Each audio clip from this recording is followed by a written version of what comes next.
চাঁপাইনবাবগঞ্জে যুবদল ও স্বেচ্ছাসেবক দলের দুই নেতাকে কুপিয়ে মারাত্মক জখম করেছে দুর্বৃত্তরা।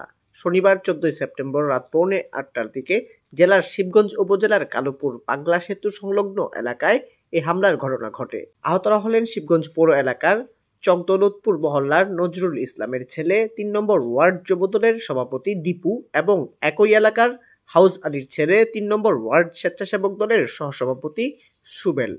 বিষয়টি নিশ্চিত করেছেন একই ওয়ার্ড বিএনপি নেতা মোহাম্মদ শহীদুল ইসলাম। স্থানীয় ও প্রত্যক্ষদর্শীরা জানান, রাতে একটি মোটরসাইকেলে করে উপজেলার দুর্লভপুর বাজার থেকে শিবগঞ্জ বাজারে ফিরছিলেন দীপু ও সুবেল। এ সময় কালুপুর পাগলা সেতু এলাকায় পৌঁছালে একদল দুর্বৃত্ত দেশীয় অস্ত্র দিয়ে তাদের মারাত্মকভাবে কুপিয়ে জখম করে। তাদের পা ও হাতে একাধিক আঘাতের চিহ্নও রয়েছে। এ সময় স্থানীয়রা তাদের উদ্ধার করে প্রথমে শিবগঞ্জ উপজেলা স্বাস্থ্য কমপ্লেক্সে ভর্তি করে। পরে সেখানে অবস্থার অবনতি হলে প্রাথমিক চিকিৎসা দিয়ে উন্নত চিকিৎসার জন্য রাজশাহী মেডিকেল কলেজ হাসপাতালে স্থানান্তর করেন কর্তব্যরত চিকিৎসক।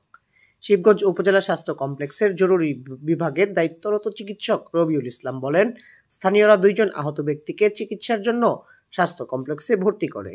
তাদের 2 জনের অতিরিক্ত রক্তক্ষরণ হয়েছে, তাই প্রাথমিক চিকিৎসা শেষে উন্নত চিকিৎসার জন্য তাদের রাজশাহী মেডিকেল কলেজ হাসপাতালে স্থানান্তর করা হয়েছে। এ বিষয়ে শিবগঞ্জ থানার পরিদর্শক সুকোমল চন্দ্র দেবনাথ জানান, কালুপুর পাগলা সেতু এলাকায় 2 জনকে কুপিয়ে জখম করেছে বলে শুনেছি। বিষয়টি খতিয়ে দেখে প্রয়োজনীয় আইনানুগ ব্যবস্থা নেওয়া হবে।